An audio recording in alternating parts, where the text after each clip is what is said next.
Scotty, semi-final against Adelaide, against the number one team in the comp. I mean, you must be so excited for it this weekend. Yeah, it's a big challenge, but we're super excited and can't wait to get over there and take on one of the competition's best. I think that's how you want to benchmark yourself and see where you're actually at. So yeah, really looking forward to it. In terms of wins you've had this year, did that game against Gold Coast almost feel like the most complete fourth quarter performance?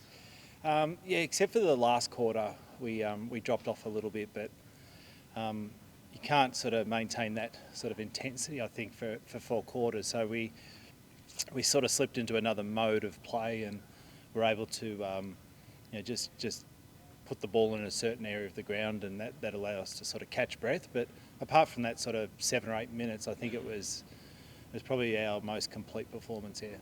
Scotty, momentum-wise, how do you keep it going? How do you keep this energy up? Every week it seems to get better. Yeah, well, it's one of those funny things. We speak about it all the time internally and just say that winning's fun, and we're having fun at the moment. I think that's the big thing. It's not like it's a chore. It's not like we're digging holes in the middle of a road somewhere. We're actually doing a fun thing, and there's just that momentum, and we just take the momentum and we just go with it and see where we end up. And the girls have freshened up really well, trained really well this week. So yeah, looking forward to it. We're just looking up here. There's the flags in this brilliant training facility. Have you started to believe that maybe we could have the first AFLW flag up here? No, I haven't thought that far ahead, but it's only a couple of weeks ahead.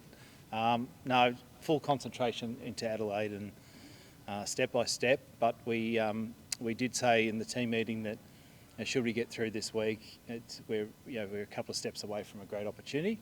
But apart from that, we're really focused on what we've got to do against a really quality side. What's the great danger in playing Adelaide particularly? Yeah, well, they're the best at grabbing momentum and squashing it like a bug. So you've got to be able to get that back when that happens, and that will happen at times during the game. We'll feel like we're under massive pressure, and we just have to back ourselves in the way. We've got a mechanism to turn momentum around, and we need to train that this week and then put the foot down and be able to stop that. And if we do, and we can get the game on a level playing field, then who knows. So, but their momentum advantage is one of their weapons. Scott, for a couple of weeks now, you've spoken about just embracing this ride and this wave of momentum. I guess it's an obvious question, but why is it so important that all the players just embrace the enormity of each test? I guess particularly this week too. I think it's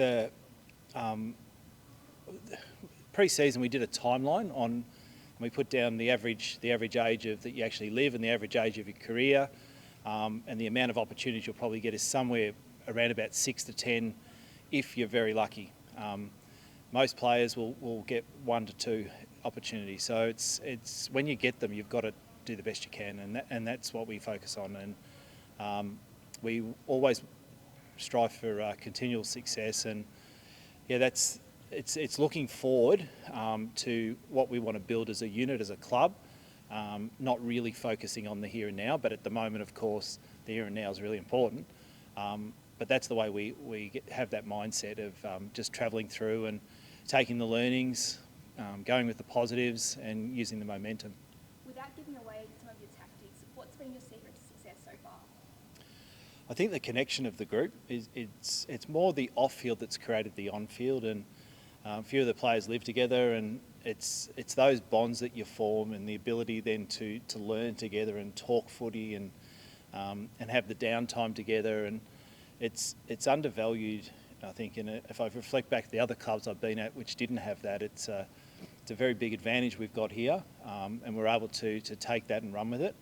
And I think from a coaching group, it's the same. I've moved interstate, and you're almost forced in a way to have your friends at the club and your connections at the club, and that really fast track your learning and your development.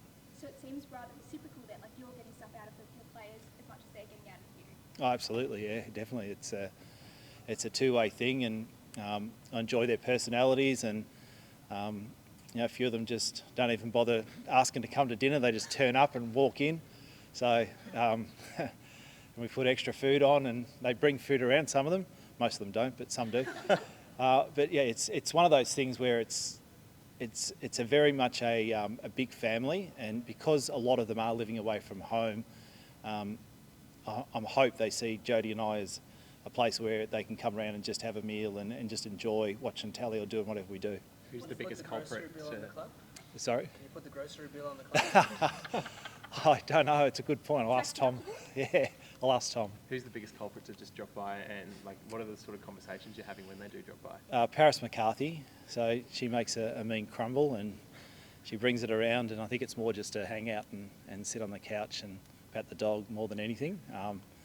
But yeah, she's probably the one that comes around the most. I know you've had the sort of 6 or 7 key areas that you look at in each game in the markers, but it's felt like in the last month in particular that the pressure and the tackle side of the Swans game has really gone up. I mean, we saw a record number of tackles in the game against the Suns on the weekend. Is that something that you've been trying to instill the whole way through, and we're seeing sort of the fruits of that now, or is it something that particularly in the last month you've been trying to push? It is. It was the one area that all year we were tracking okay, but we weren't hitting in the mark.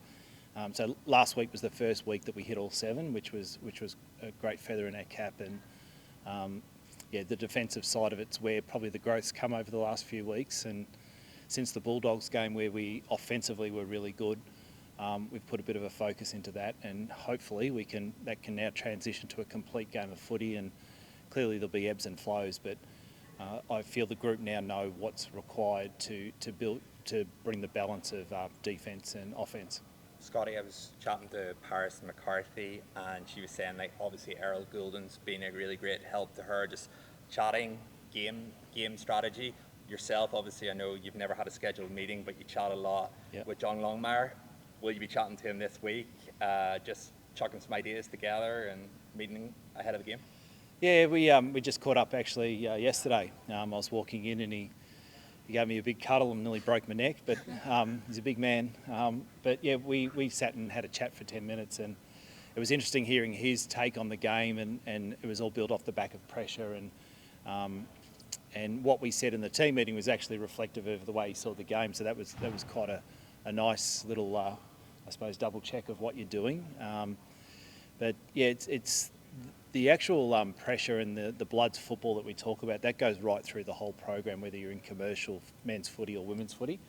It's really special to this club. So if you got a role at this club, you've got to play your role and you've got to do it really well, and that's an expectation everywhere. So I think that's where the proudest part of it's come from, is that I feel like all the staff that we've got, which have been amazing under me, just allow me to coach, and that's probably the big difference, I think. If there was one thing you could nail from last season to this season, when you were sitting down in pre-season, what do you think is the one massive difference that has made this season such a success compared to last season? Well, I think the connection part is probably the one, and then the on-field things are to do with just the learning the concept. So breaking down the drills, Nick Davis is very good at doing it, and break down the game plan into small segments. We train that a lot, scenario training, and that's probably where the growth's come. We didn't do a lot of scenario training last year because we were really trying to learn connection. We were trying to learn